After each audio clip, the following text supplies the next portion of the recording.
Assalamualaikum warahmatullahi wabarakatuh. Alhamdulillahirabbil alamin. Wal 'aqibatu lil muttaqin wa la 'udwana illa 'alal zalimin. Asyhadu an la ilaha illallah wahdahu la syarika lah. Wa asyhadu anna Muhammadan 'abduhu wa rasuluh. Allahumma salli wa sallim wa barik ala sayyidina Muhammad wa ala alihi wa sahbihi ajma'in wa ba'du. Alhimni rushdi wa a'idhni min syarri nafsi. Berkata Imamul Allamah Syekh Abdul Qadir Al-Jilani, semoga Allah Ta'ala merahmatinya dan kita mendapat manfaat serta barakah ilmunya. Wahai ulam, zuhud itu bukan bahan yang boleh engkau menciptakannya, atau suatu barang yang bila engkau suka, engkau boleh mengambilnya dengan tanganmu, dan bila engkau tidak perlu, boleh engkau membuangnya. Tetapi dia itu langkah di atas langkah, yang bermula dengan memandang pada wajah dunia itu sendiri. Kelak engkau akan mendapatinya sama gambarannya seperti pada zaman para nabi dan rasul terdahulu dari kita.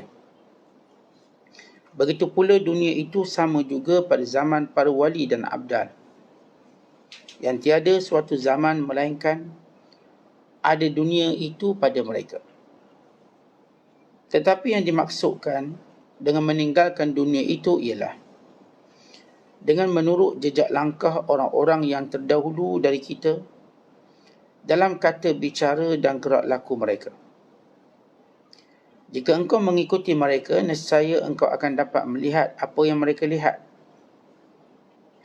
Jika engkau sudah mengikut jejak jalan kaum yang terdahulu itu dalam bicara dan lakumu, dalam khalwat dan terangmu, dalam ilmu dan amalmu, dalam gambaran dan maknawimu, tentu engkau akan berpuasa seperti puasa mereka, bersolat seperti solat mereka, mengambil dunia seperti mereka ambil, dan meninggalkan sama seperti mereka tinggalkan. Kemudian engkau mencintai mereka dan jalan mereka itu. Ketika itu barulah Allah akan memberimu cahaya yang boleh menyuluh dirimu dan diri orang lain. Kelak akan ternyata bagimu semua keaiban dirimu dan keaiban manusia lain. Lalu engkau berzuhud pada dirimu dan pada sekalian manusia. Jika sudah benar semua itu pada dirimu, barulah datang nur pendekatan ke dalam hatimu, dan menjadilah engkau sekarang seorang mukmin yang yakin, arif, alim. Lalu engkau akan memandang semua benda-benda itu pada gambarannya dan kerohaniannya. Engkau akan memandang dunia sama seperti orang-orang yang terdahulu dari kaum ahli zuhud memandangnya, dan membelakangi dunia sama seperti mereka membelakanginya. Engkau akan melihatnya dalam gambaran seorang nenek tua, buruk rupanya lagi menakutkan. Dunia itu dalam pandangan kaum sufi sama seperti yang disifatkan di atas tadi, yakni nenek tua. Tetapi pada pandangan raja-raja dan para pembesar, ia seperti pengantin baru yang terhias dengan segala alat kecantikannya. Sebab itulah kaum sufi memandang dunia itu rendah dan hina. Mereka membakar rambut dunianya, mengoyak-ngoyakkan pakaiannya serta menguris-nguriskan wajahnya, dan mereka mengambil bahagian daripada dunianya secara terpaksa sahaja. Dan ketika sudah tidak ada jalan lain yang boleh ditempuhnya, namun dalam hati mereka tetap membencinya, kerana mereka sentiasa mengingati akhirat sahaja. Muslimin dan muslimat sedang penonton yang dirahmati Allah sekalian, bicara kita pada pagi ini ialah tentang zuhud dan hakikat zuhud, serta bagaimana kita memahami zuhud dengan cara yang sebenar. Apabila Allah Ta'ala memuji sekelompok manusia di kalangan hamba-hambanya, sama ada yang bernama Nabi-Nabi dan Rasulnya, atau hamba-hamba yang soleh yang disebut oleh Allah ibadur rahman. Dan demikian juga bila Nabi SAW memuji kelompok dan golongan tertentu. Sebagaimana sabda baginda SAW, khairul quruni qarni thumma alladhina yalunahum thumma alladhina yalunahum. Sebaik-baik kurun itu kurunku, dan kurun selepas kurunku, dan kurun selepas kurun selepasku. Pujian Allah dan pujian Nabi-Nya SAW tidak lain dan tidak bukan, melainkan kita sentiasa menjadikan mereka ini acuan kita, dan kita sentiasa menjadikan mereka ikon kita, qudwah, dan menjadikan mereka ini cari hidup kita, supaya kita dapat apa yang mereka dapat, kita perolehi apa yang mereka perolehi, daripada redha Allah, keampunannya, rahmat dan kasih sayangnya, seterusnya syurga dan memandang zat ilahi, wajah Allah Subhanahu Wa Taala. Walaupun zaman kita berbeza, mereka zaman sahabat, mereka zaman tabi'in, sebenarnya apa yang kita lalui sama. Iblis dan syaitan yang memusuhi kita, iblis dan syaitan yang sama yang memusuhi mereka. Nafsu yang menghalang kita buat baik, nafsu yang sama menghalang mereka. Dunia yang melambatkan perjalanan akhirat, mereka dunia yang sama yang akan melambatkan perjalanan kita. Kawan-kawan yang menghalang, yang mengurangkan ketaatan kita pada Allah, kawan-kawan yang sama yang mereka ada. Artinya zaman kita tidak ada beza.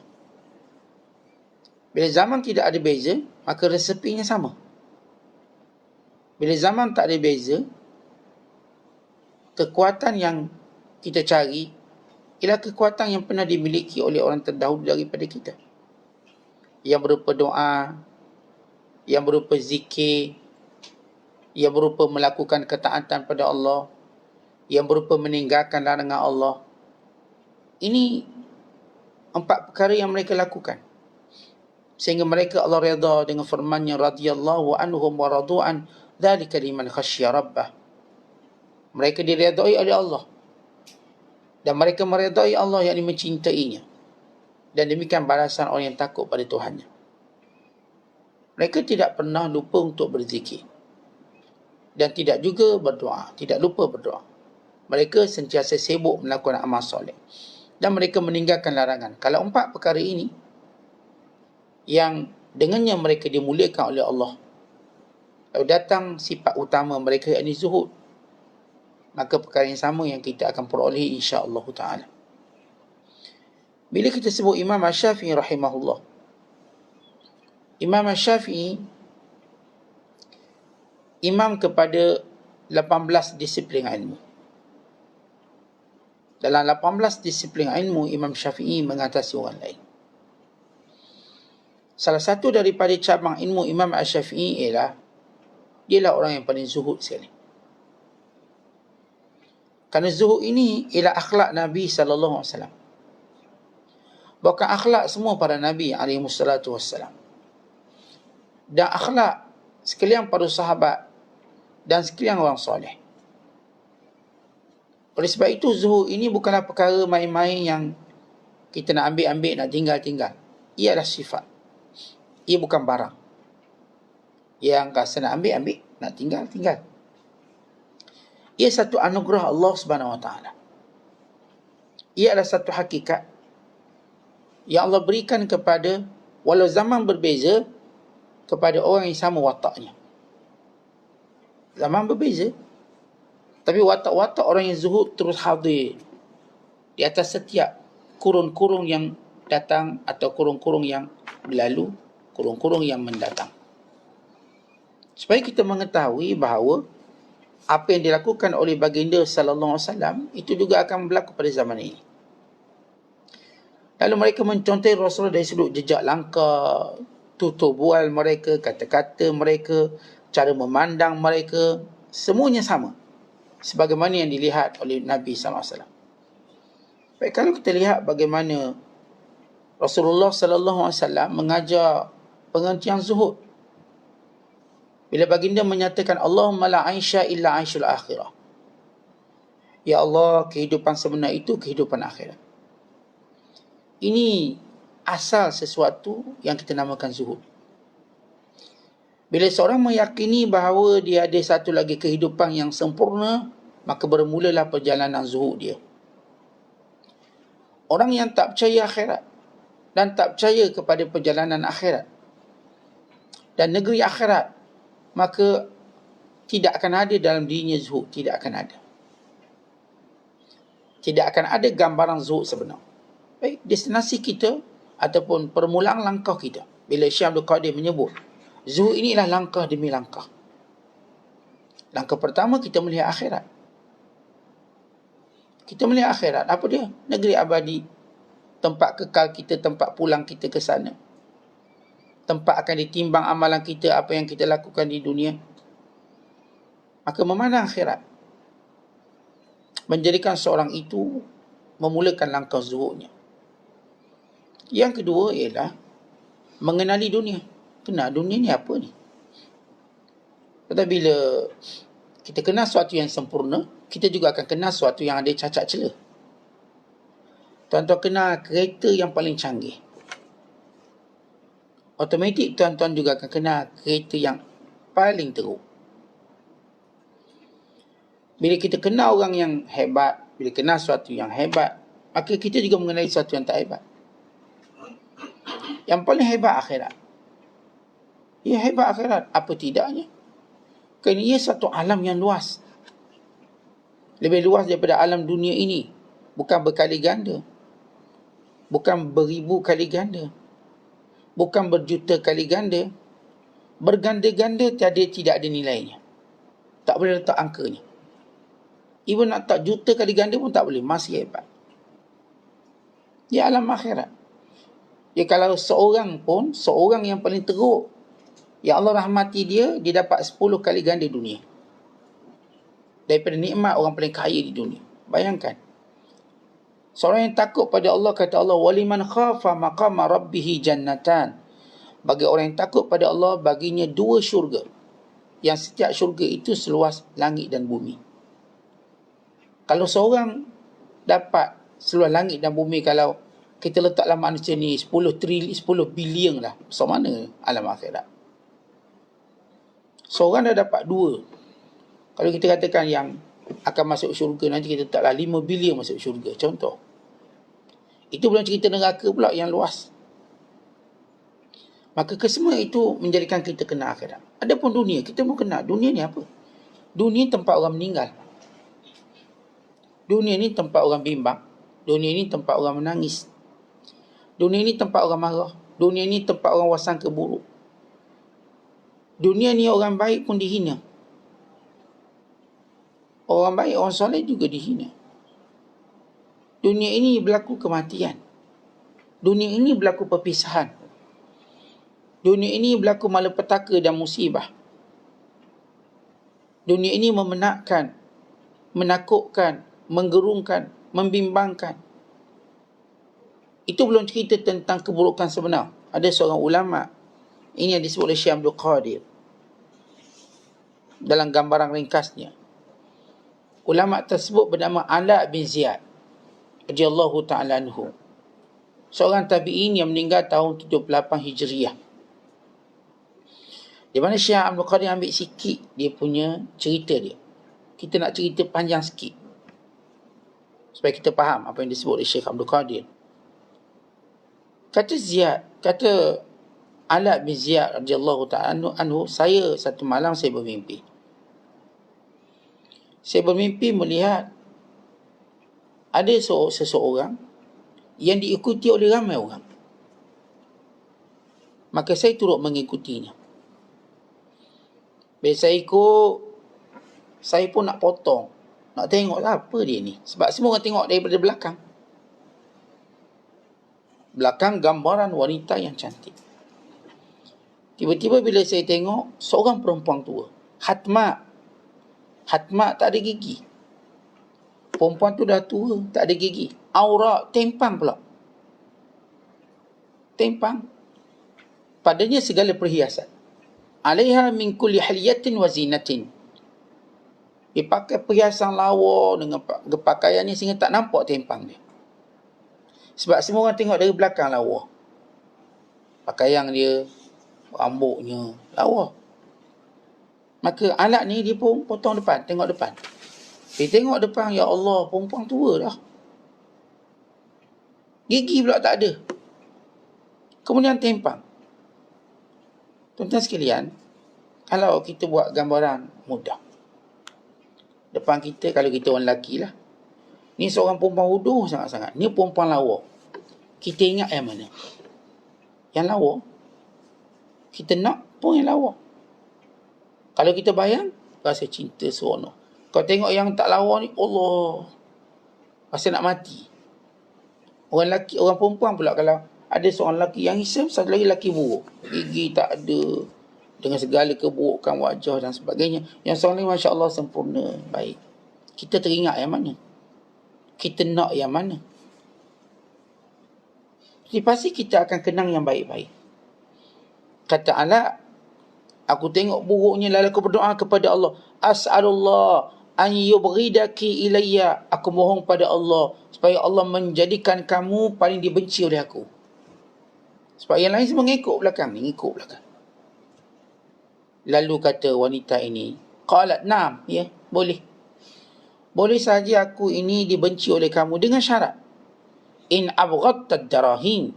Kalau kamu benci kepada duit. Kamu benci pada duit, ya.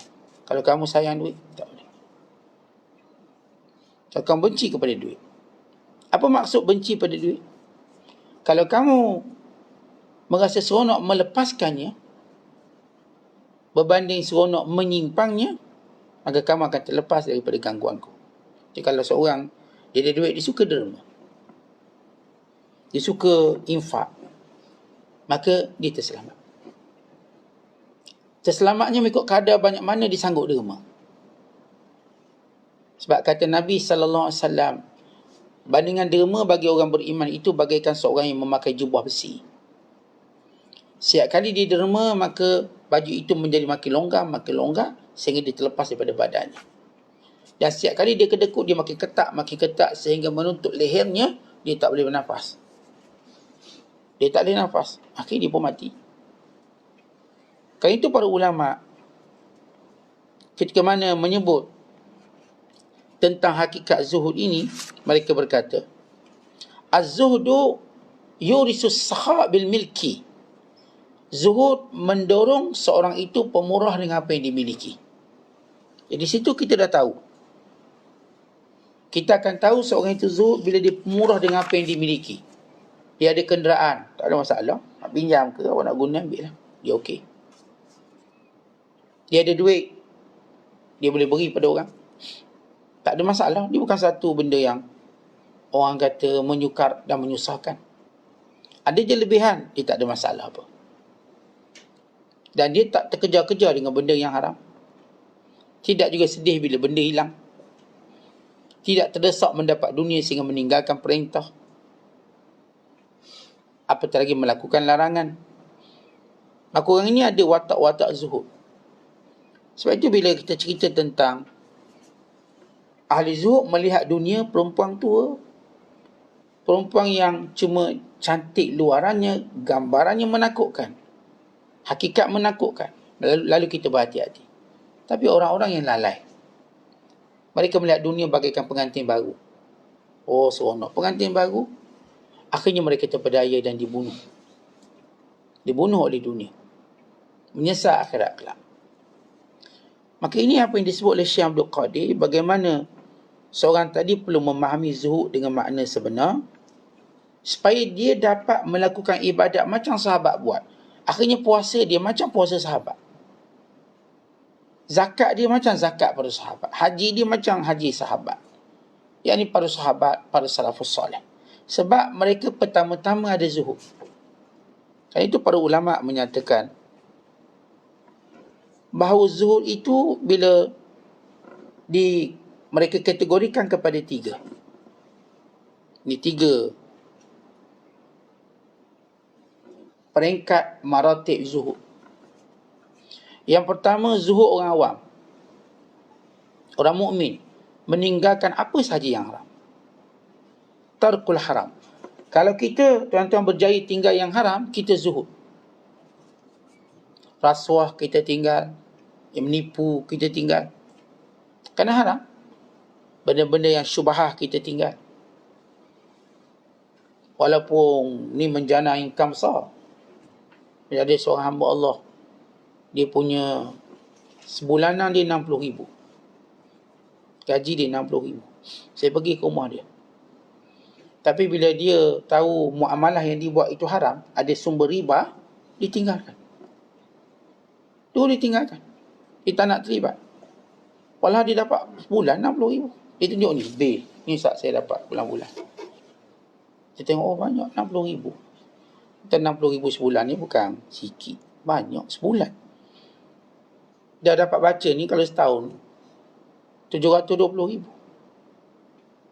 Siapa tolak jumlah itu? Kalau orang tu tidak ada zuhud. Bila ni tunjuk risik-risik keuntungan dia. Tapi dia kata, saya baca, saya dengar fatwa ulama' kata muamalah ini syubhah dan haram. Maka saya tinggalkan. Ada seorang hamba Allah, dia dapat insurans 200,000. Dia telefon saya. Ni insurans daripada Great Eastern, ribawi, yang haram. Cara yang haram.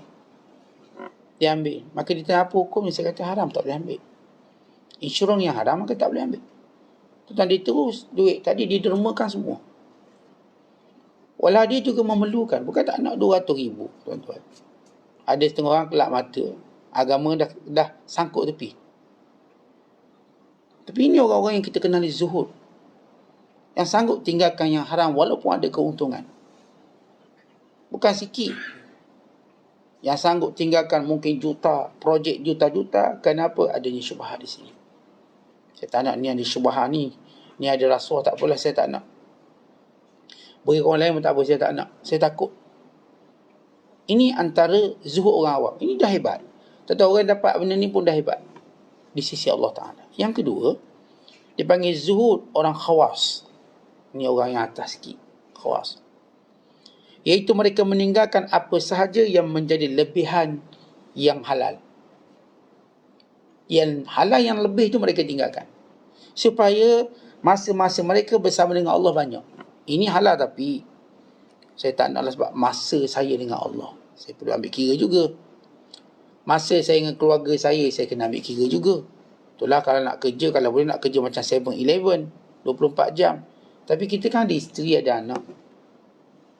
Kita kan ada tanggungjawab kaum kerabat, silaturahim. Kalau nak kerja, kalau fikir nak kerja tak nak cuti, tak boleh. Sebab kita ada hak-hak lain yang perlu kita penuhi. Bukan kita hidup cuma nak kerja, nak duit. Kita nak keluarga. Sehingga ada seorang jutawan dunia. Bayangkan dia ada duit lebih kurang 400 juta dolar USD. Bilion lah duit Malaysia. Dia melalui proses naik turun bisnes. Last sekali orang tanya interview dia. Dia kata, saya tak nak lagi kaya. Saya tak nak. Saya nak family saya. Saya nak keluarga saya. Saya nak isteri saya nak anak saya. Itu yang paling berharga bagi saya. Bagi saya, family saya lah kekayaan. Dan dia dah sedar, sibuk kerja. Tak ada masa dengan isteri dan anak-anak. Dan itu bila orang-orang khawas ni ditinggalkan lebihan sebab adanya tuntutan lain. Ya, kalau ikut nak kerja, tuan-tuan, daripada celak mata sampai pejam mata. Tapi kita kan ada tuntutan lain. Kita ada tuntutan kejiranan. Kadang-kadang jiran kita nak buat gotong royong. Tak boleh kerja ni. Mana tuntutan kejiranan? Kadang-kadang kita ada tuntutan persahabatan. Tak boleh Ustaz, saya kena kerja je. Tak boleh cuti. Kita ada tuntutan persahabatan. Inilah yang nak solat jenazah kita ni. Inilah nak doakan kita. Kalau kita buat kepala pengak kita seorang-seorang, akhir orang pun tak nak. Saya pun kalau dia mati, saya tak nak ambil cuti lah. Dia pun sibuk dulu. Buat apa saya beri masa pada dia? Sebab kita kena tahu, tuan-tuan sekalian, dalam pencarian dunia, ada hak orang lain yang kita perlu beri. Ada hak orang lain yang kita ambil secara membabi buta. Maka ini orang zuhud, dia tahu. Dia meninggalkan lebihan yang halal. Kenapa? Kerana ada tuntutan-tuntutan yang lain. Dia mesti ada tuntutan lain. Takkanlah sampai isi ajak jalan tak boleh, abang kerja. Jalan tak boleh. Tak boleh. Takkanlah anak-anak kata abah nak balik kampung. Tak boleh. Tak boleh juga. Abah sibuk ni.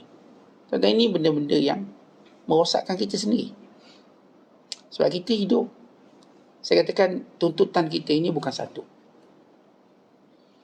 Walaupun kita cuma bertauhid dengan yang satu, tapi Allah yang mengajar kepada kita, setiap perkara ada hak. Fa'ati kulladhi haqqin haqqahu. Berikan setiap yang berhak itu hak dia. Hak isteri kita, hak untuk tidur bersama, itu hak yang kita kena berikan. Jangan kita tidur bawah katil pula.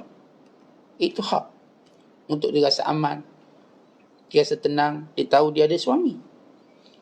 Hak anak-anak juga begitu. Dia tahu dia ada ayah yang boleh dia bermanja, yang boleh dia bercakap, mengadu masalah. Maka ini zuhud orang khawas. Yang ketiga dia panggil zuhud arifin. Zuhud arifin meninggalkan apa sahaja yang menyibukkan dia dari ingat Allah. Ini kalau boleh menyibukkan dia daripada ingat Allah, tak mungkin dia akan ambil.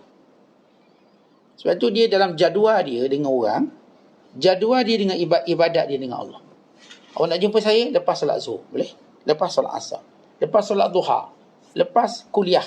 Dia punya jadual, dia akan ikat dengan ketaatannya pada Allah.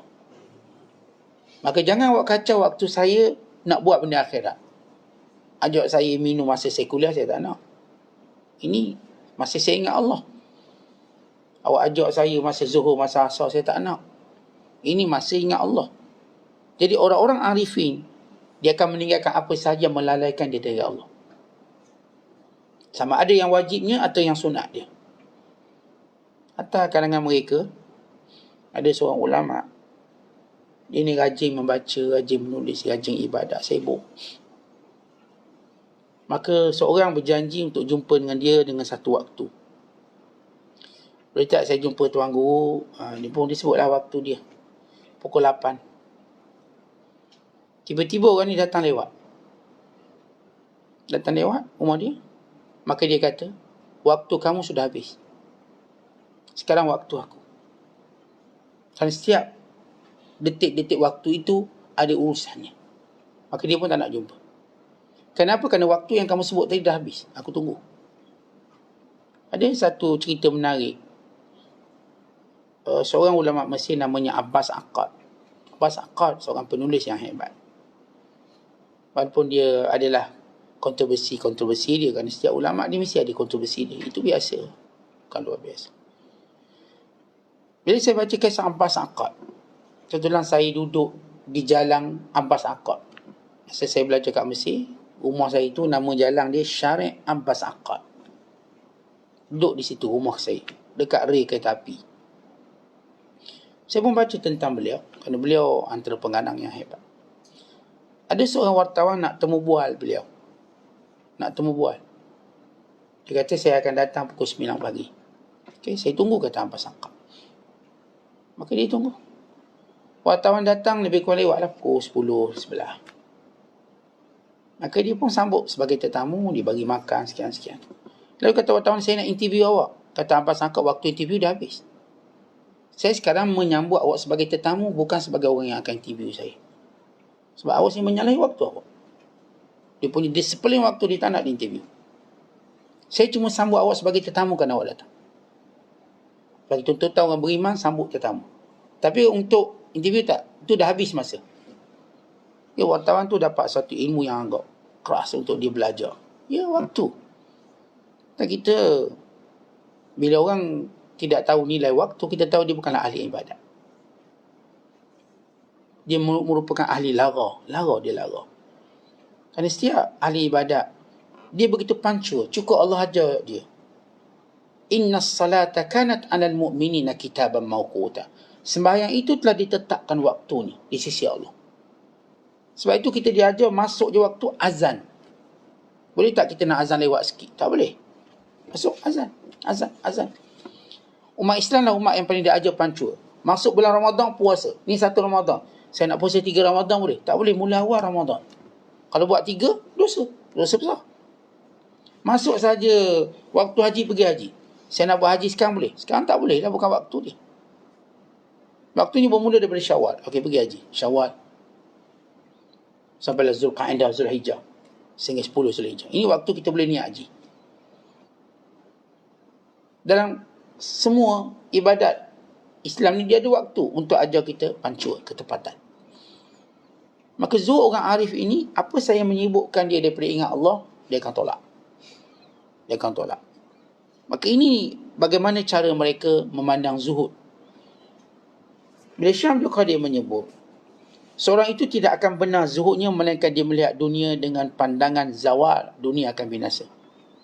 Ini disebut dalam definisi ulama tentang makna zuhud, iaitu an-nazar ila dunia bi'aini zawal, melihat dunia bahawa ianya akan binasa, ianya akan hancur.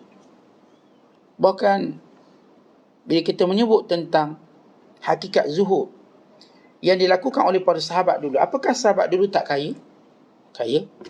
Taulah kita, zuhud tu bukanlah tinggalkan kekayaan. Adakah sahabat dulu tak kahwin? Kahwin. Sebagai mereka kahwin ramai. Mungkin mereka kahwin lebih pada 4 kali. Bukan maksud saya ada lebih 4 isteri. Kahwin. Di dalam hidup mereka mungkin ada cerai, kahwin. Apakah di kalangan mereka tak ada yang ada rumah besar? Ada yang rumah besar, baju cantik. Kita nak faham zuhud itu apa dari sudut. Apakah maksud kita mengharamkan yang halal, kita tak makan melainkan yang buruk-buruk? Ya, kita baca tentang makanan-makanan Nabi SAW. Ya, Rasulullah melarang kita makan makanan yang buruk, makanan yang merosakkan, yang memberi mudarat. Bukan Nabi SAW menganjurkan kepada kita makanan yang segar.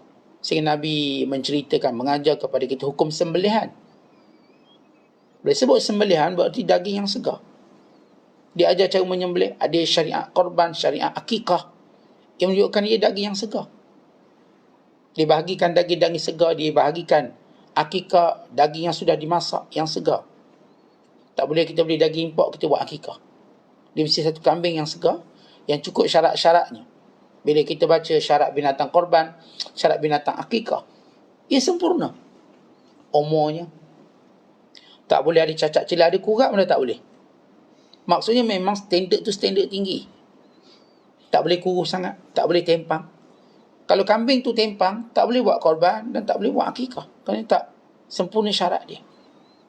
Dia mesti ada syarat, tidak cacat. Jadi kalau kita lihat syarat di situ, maknanya dunia itu dilihat dengan sempurna. Bukan kisah Qabil dan Habil diberi yang sempurna, sebab itu diterima pengorbanan Habil. Ditolak Qabil sebab beri dunia yang buruk, sayur yang tak bermutu, ini kambing yang gemuk. Maka hakikat zuhud yang difahami oleh zaman Rasulullah, zaman sahabat, apakah mereka menolak dunia dengan maksud tak nak ambil 1 sen? Maka buat apa mereka jatuhkan Rom dan Parsi dan mengumpul kekayaan yang banyak, sehingga berlaku satu evolusi dalam kehidupan para sahabat, kesemua mereka mendadak kaya. Bila jatuhnya Rom dan Parsi dengan ghanimah harta rampasan perang yang menjadi bahagian yang ditetapkan oleh Allah untuk mereka, rezeki mereka.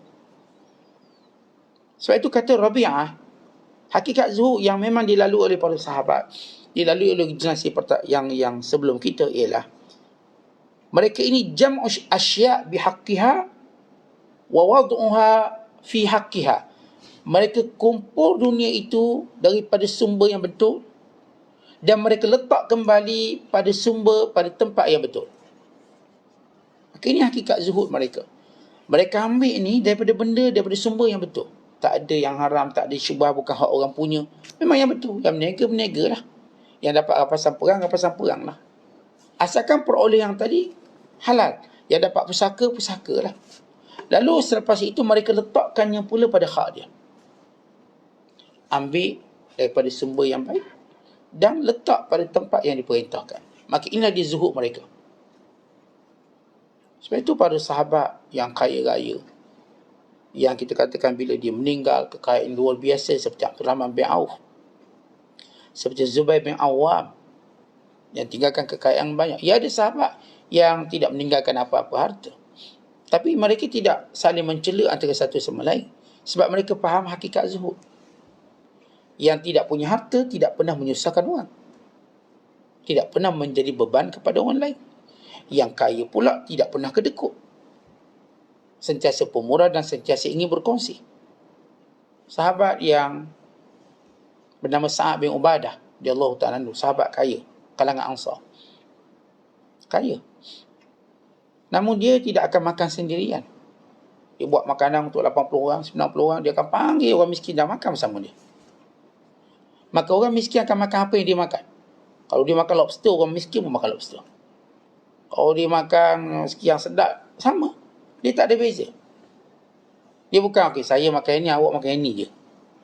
Sebab awak miskin, saya bagi ini. Letak dalam, tempurung. Saya dalam bekas sekian-sekian. Tidak. Mereka, tuan-tuan, bila masak makanan, mereka panggil dan makan bersama. Duduk sekali. Sebab mereka tak rasa cacat pun duduk sekali dengan orang ni. Kata orang kalau ada masalah duduk dengan orang miskin bersama mereka, orang ni tak ada zuhud. Kalau orang ni dia boleh duduk atas lantai lagi. Dia boleh duduk dengan siapa pun tanpa mengira status. Dia boleh duduk dan dia boleh bersembang. Dia tak rasa macam cacat nak sembang. Maka itu kita tahu dia zuhud. Dia boleh sembang. Siapa sembang? Awak datang, saya sembang. Dengan kanak-kanak, dia sembang kanak-kanak. Orang tua, dia sembang orang tua. Ini orang muda, cara orang muda. Ini orang kaya, dia sembang cara orang kaya. Orang miskin, dia sembang cara miskin. Dia boleh sembang semua orang. Sebab apa? Dia zuhud. Dia tak nak cakap. Kita orang kalau tak zuhud, kan nak cakap dengan orang tertentu, tak nak dia. Ni awak label, mana saya tak cakap awak. Maka ini kelompok-kelompok atau sifat-sifat hakikat-hakikat zuhud, iaitu mereka melihat manusia dengan sama. Kerana itu ayat Al-Quran yang menjadi hakikat mereka memahami makna zuhud yang sebenar. Dengan melihat dunia pada gambarannya, bukan pada kerohaniannya. Dunia ini cuma gambaran, bukan hakikat. Dunia ini cuma mereka tahu mereka nak ambil dunia sebanyak mungkin hantar akhirat. Mereka nak guna sebanyak mungkin masa mereka di dunia, harta mereka di dunia, pangkat mereka di dunia, pengaruh mereka di dunia, untuk mereka jadikan akhirat. Ini orang-orang yang benar-benar zuhud kepada Allah. Orang benar-benar dipuji zuhud. Tapi kalau sekiranya benda-benda yang menjadi ujian-ujiannya tadi tidak mampu ditangani dengan baik, maka dia gagal dalam zuhud. Sebab seorang tidak disebut zuhud, melainkan dia berjaya menguasai ataupun dia berzuhud pada 6 perkara. Pada 6 perkara ini saya letakkan pada radar dia untuk dia berhati-hati. Yang pertama, kata ulama, ialah pada harta. Bila ada harta, dia tahu macam mana nak buat. Dia tahu nak manage harta ini. Bukan harta itu yang akan manage dia, urus dia. Dia uruskan harta. Kat mana letak, kat mana nak bagi zakat dan sebagainya. Yang kedua ialah aswar, gambaran, atau kita sebut image. Dia tahu apa tujuan image. Apakah nak sombong, nak riak, ataupun kerana Allah berfirman, kerana Nabi SAW menyebut tentang antara sifat Allah, innallaha jamilun yuhibbul jamal. Allah tu cantik, suka cantik. Maka image dia kerana itu. Kerana Allah suka yang cantik-cantik. Ya bani Adam, khuzu zinatakum inda kulli masjid. Wahai manusia, ambillah perhiasan kamu setiap kali kamu menghadap Allah. Maka kalau dia cantik, suap, dia tahu kenapa image ini dibuat. Bukan dia nak sombong, bukan.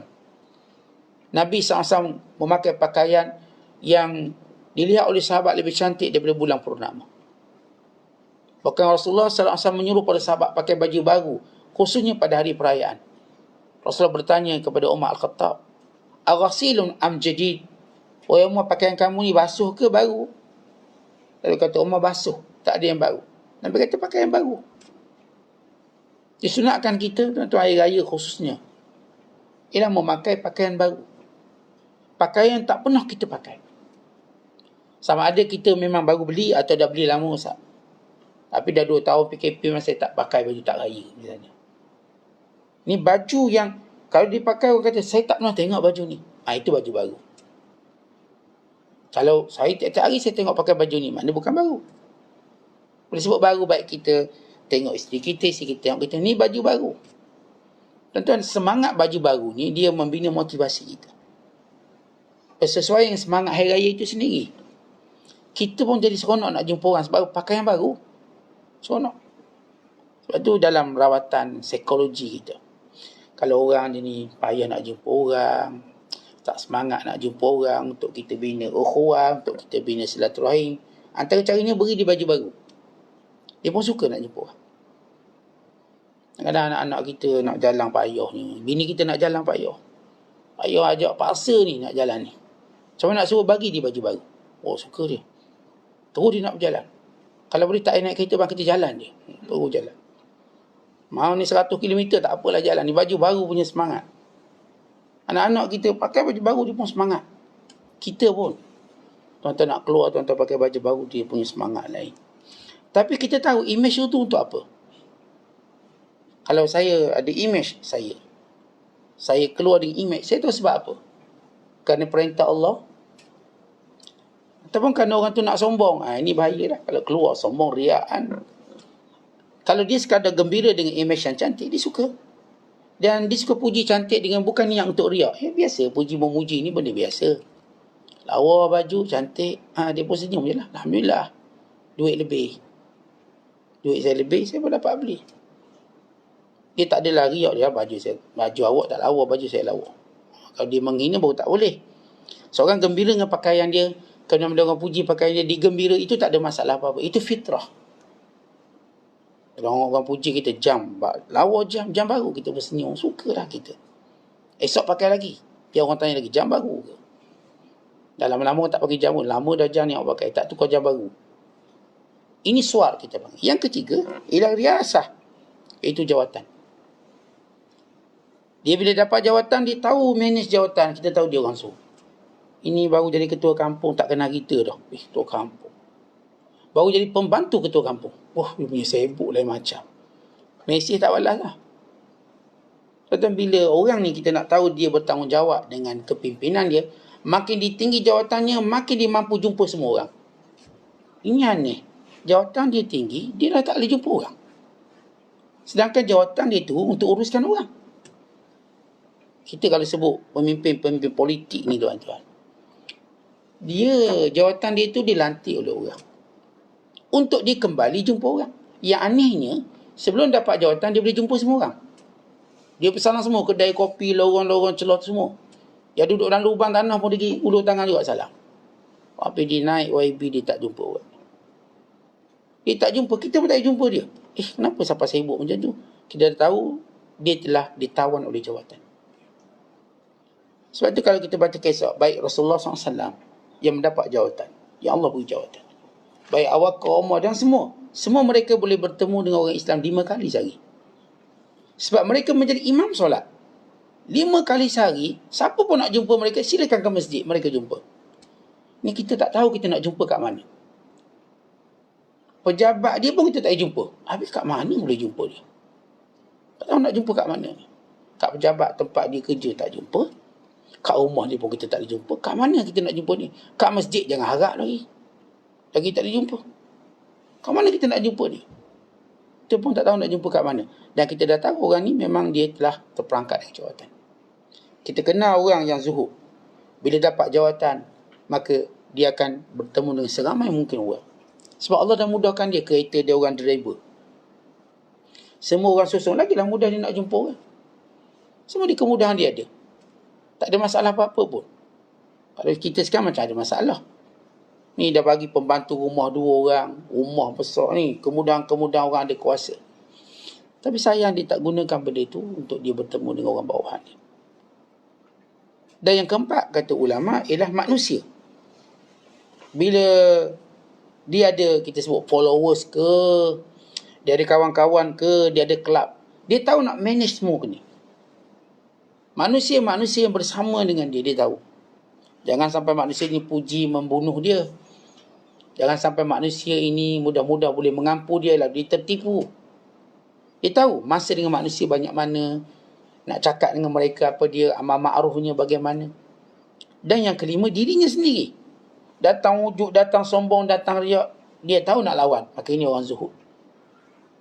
Dan yang keenam kata ulama, wa kullu ma dunallah, apa sahaja yang selain Allah. Tak kira lah. Misalnya kalau contoh yang keenam ni ulama sebut secara umum. Wa kullu ma dunallah, apa sahaja selain Allah. Dia tahu uruskannya. Umpama orang ni kan dia suka ternak binatang, suka ada binatang peliharaan, bela kucing, bela anak kat rumah. Ini semua pun dia tahu supaya tidak menjejaskan zuhud dia. Yang ada kebun misalnya, bahagian pertanian, yang ada pekerjaan itu, pekerjaan ini, dia mampu uruskan dengan baik. Sehingga Allah muliakan dia dengan pekerjaan tadi. Dan ini 6 perkara yang perlu dikawal dan dikawal oleh orang-orang yang zuhud. Maka hakikat zuhud, kita nak faham betul-betul supaya kita dapat berjalan macam para sahabat berjalan. Supaya kita dapat beribadat macam para sahabat beribadat. Sahabat orang paling mulia sekali. Dan kita tahu tak ada orang lebih mulia pada sahabat di kalangan yang dekat dengan Nabi SAW. Tak ada. Walaupun dia wali besar pun, sahabat paling hebat. Mereka lah wali-wali Allah. Ya, para wali mereka mengikut para sahabat. Maka kita, bagaimana Allah Ta'ala, kita dah tak ada sahabat. Tapi Allah tinggalkan kepada kita orang-orang soleh dan para wali. Dan kenapa mereka hebat dan mulia? Kerana mereka menjadikan golongan ini sebagai contoh. Dan kita ingin mencontohi mereka. Kita tak boleh terus nak lompat, nak faham cara hidup sahabat. Sebab maklumat kita tentang mereka terhad. Lalu kita menggunakan para ulama kita, orang soleh kita, para wali kita, yang mengenali mereka dengan sebenar. Lalu kita nak bina zuhud, yang saya katakan zuhud yang sebenar. Bukan zuhud mengharamkan yang halal, bukan zuhud dengan makna tinggal dunia. Sedangkan kalau kita tinggal dunia, mana peluang buat ibadat? Kalau kita tinggal dunia, saya tak nak duit, tak nak kerja, mana peluang ibadat kamu? Sedangkan ibadat semua menuntut dunia yang kita ada. Dengan puasa kita boleh buat ibadat.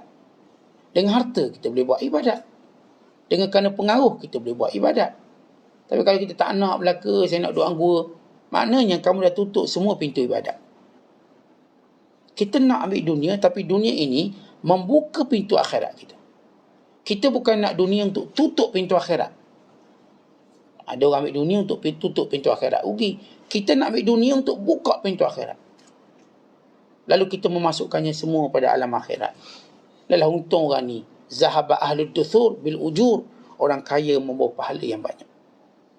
Sebab itu dalam makna, dalam definisi zuhud juga, ialah orang zuhud itu bila mendapat sesuatu pemberian, dia bersyukur. Bila dia berada dalam kefakiran, dia bersabar. Maka itu orang zuhud. Saya memanglah nak harta untuk buat kebaikan. Namun kalau Allah uji saya miskin, saya pun tak takut. Saya tenang. Saya akan zuhud dengan kemiskinan dan sabar dengannya. Kalau saya kaya, saya akan bersyukur dengannya dan berzuhud padanya. Maka ini yang disebut dalam ayat Al-Quran bila Allah Ta'ala sebut. Dan suratul Hadid ayat 23. Ayat ini sentiasa dibaca dan ditadaburi oleh ulama sebagai asas kepada zuhud itu sendiri. Allah Ta'ala berfirman, "Likai la ta'saw ala ma fatakum wa la tafrahu bima atakumullah wallahu la yuhibbu kulla mukhtalin fakhur." Kata Allah, supaya kamu tidak bersedih apa yang hilang. Dan kamu juga tidak gembira dengan apa yang Allah berikan. Dan Allah tidak suka kepada orang yang sombong dan orang yang takabur. Kita tuan-tuan, kalaulah dunia ini ada yang hilang, kita tak sedih. Kita redha. Kerana redha itu juga adalah asas pada zuhud, sebagaimana kata Fudail bin Iyad. Asluz zuhdi ar-ridha anillah. Asas kepada usul kepada zuhud, redha dengan apa pun yang Allah kenakan pada kita. Bila Allah sebut dalam surah Hadid tadi, supaya kita tak sedih apa yang hilang dan tidak gembira apa yang datang. Maksud gembira apa yang datang, jangan gembira sangat sampai orang lain kecil hati tengok. Cara kita raih kegembiraan orang lain kecil hati. Oh, gembira sangat dapat 5-0. Diraihkan sampai kecil hati orang. Jangan. Bahaya. Nanti dia balik kena 7-0 baru tahu. Jangan gembira sangat. Kita gembira tapi jangan sangat-sangat. Oh, jangan sampai perlinya lain macam pula. Lah kita gurau sikit-sikit tak apalah. Tapi jangan sampai dalam hati kita dengan niat menghina. Allah tak suka orang yang terlalu gembira. Bila Allah sebut wala tafrah, perkataan farihin dalam ayat yang lain yang Allah sebut dalam suratul Qasas, innallaha la yuhibbul farihin. Allah tak suka orang gembira. Tak suka. Apa maksud farihin? Farihin ni tuan-tuan gembira dengan menghina orang lain. Ya, dulu kita kalau main bola, main kampung, main bola. Kalau menang siap keluar lidah gila kau. Oh, pada muka. Oh, ni memang tuan tak suka. Zaman jahiliah kita dah pernah buat, tak apalah. Kan bila menang suka hina orang. Dulu zaman-zaman dulu kalau macam ni, kita main zaman kanak-kanak. Menang je hina orang. Menang hina orang. Siap kata, nangis satu. Kita seronok tengok musuh kita nangis. Kita jangan buat macam gitu. Kita tuan-tuan bila dapat nikmat, kita tak nak orang menangis kalau kita dapat nikmat. Kita akan bagi-bagi dengan dia. Untunglah dia dapat banyak gitu, tak dapat apa-apa, bagi kita bagi. Saya tengok tuan-tuan ni panggil social eksperimen lah. Social eksperimen orang buat. Tapi ia menyentuh hati kita. Bila ada orang ni, dia sengaja pergi kat gelandangan, disuruh orang ni gusti lengan. Yang menang dapat $100. Ini gelandangan memang nak duit. Gelandangan. Orang melawan. Lawan, memang ada kan ada menang, ada kalah. Menang kalah. Maka, yang kuat tu menang. Kawan ni sedih. Dia sama-sama perlukan duit. Namun aneh orang ni yang menang tadi, dia bagi 2. Padahal dia boleh je bolok hadiah kemenangan. Dia bagi 2. Yang buat sosial eksperimen ni kagum, bagi balik 100 lagi, bagi lagi, tambah lagi. Saya hairan orang yang miskin masih lagi punya nurani untuk tolong orang lain. Kadang-kadang tuan-tuan setengah-setengah orang miskin, setengah, saya tak kata setengah, dia dapat, dia tak nak bagi orang lain. Bila kita bagi beras ni, dia susun macam kedai runcing. Tak nak bagi orang lain ni, dia mau dibantu, tapi di sini tak nak bantu orang. Maka orang ni dia dah ada sifat kedekut. Sebab itu orang macam ini, walaupun nampak zahir miskin, dia juga tidak zuhud sebenarnya. Sebab dia nak orang beri pada dia, dia sini tak nak beri pada orang. Agak-agak kalau pun minta sedekah, kita ambil RM1, dia marah tak? Marah dia. Boleh tak saya nak RM1? Dia dah selalu minta kita, Assalamualaikum, RM1. Hari-hari kita pula pergi kat dia sebut Assalamualaikum, kita minta RM1. Dia bagi tak? Minta. Akhirnya kita lihat ada orang tuan-tuan, bila dia mampu beri, dia lagi kedekut daripada orang yang dia harap beri pada dia. Oh, ni bahaya. Jiwa macam gini baik, kita berlindung pada Allah. Sebagaimana saya suka dibantu, katakan, saya juga ingin membantu orang. Kalau saya dengan bantu orang tadi, saya dapat sekian kecukupan. Saya nak cari siapa yang tak cukup. Ini perkataan Farhin yang saya sebut tadi. Bila nikmat datang, jangan gembira sampai hina orang, dan jangan gembira sampai tak nak kongsi. Gembira dengan keadaan kita tak hina orang, satu. Gembira dengan keadaan kita nak kongsi dengan orang. Saya ni tuan-tuan bila dapat kereta baru, saya seronok. Saya nak berkongsi dengan kawan saya, jom kita naik sekali. Gembira. Kerana orang ni ternyata ada zuhud dalam diri dia. Sebab dia tak nak orang tengok dia seolah-olah dia kaya dapat beli, kita tak. Lalu orang ni, boleh, awak pun boleh. Kita sama-sama menikmati. Tak ada beza ni, cuma saya beli, awak boleh guna. Tak ada beza. Yang penting boleh guna belaka. Boleh sampai ke destinasi. Maka hati-hati. Dengan nikmat Allah, jangan terlalu gembira sampai saya katakan kita merendahkan orang. Dan sampai kita payah nak berkongsi. Ini tak lama Allah tarik. Tak lama Allah ambil. Sebab setiap nikmat ada amanah. Dan setiap nikmat Allah Ta'ala nak pandang, nak tengok apa kita buat. Kalau kita benar-benar mengembirakan hamba-hamba Allah yang lain, maka Allah akan gembirakan lagi kita. Kalau kita dengan nikmat Allah, kita gembirakan hamba Allah yang lain, yang tak dapat macam kita, maka Allah akan tambah lagi kegembiraan kita. Wallahu a'lam bishawab. Assalamualaikum warahmatullahi wabarakatuh.